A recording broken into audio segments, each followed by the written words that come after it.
In the world of job hunting, your resume is the main tool for finding a job. It's a reflection of who you are in the professional world and what employers use to guide them in the hiring process. We're going to look at how to get started creating a resume in Microsoft Word. The first thing you'll need to do is open Microsoft Word on your computer.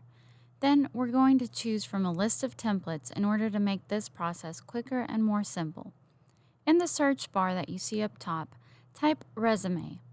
You can choose from a variety of different resumes, but my suggestion is to choose a simple template.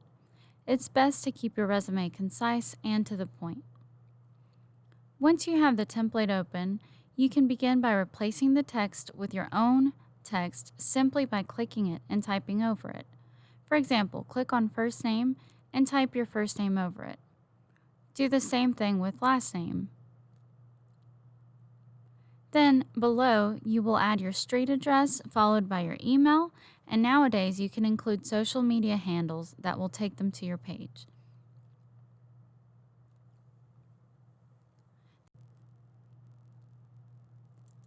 Next, you'll continue with listing your experience, and you want to list it by starting with the most recent.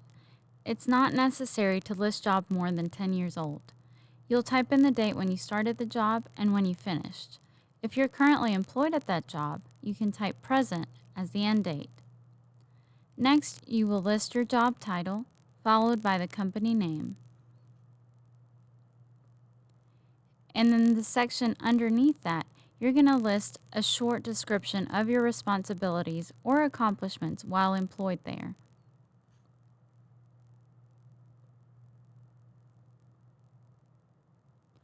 You can try listing them as bullet points with short, concise, and to-the-point statements. This is a good area to highlight or brag about what you achieved in your previous job.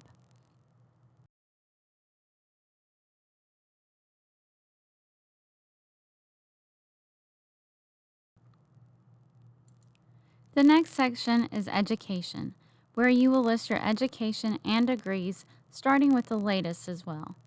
You'll fill in the graduation year, degree title, and school. You don't necessarily need to include school awards if you attended that school more than 10 years ago.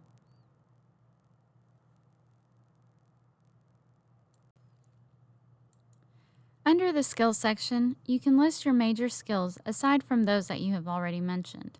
For example, if you speak any other languages, you can include that here. Or if you know how to use Microsoft Office, that's also a good bonus to mention. You can also add qualities such as reliable, fast learner, team player, and other things that would make you a good candidate. This template has an activities section, but I would not necessarily list those unless you're a recent high school or college graduate. And then you can list any certifications or extracurricular activities you have participated in. It is recommended that you keep your resume to one page only if possible. This makes it easier and faster for the hiring manager to go through all the applications. They might not want to read through a 3-page resume, no matter how qualified you are.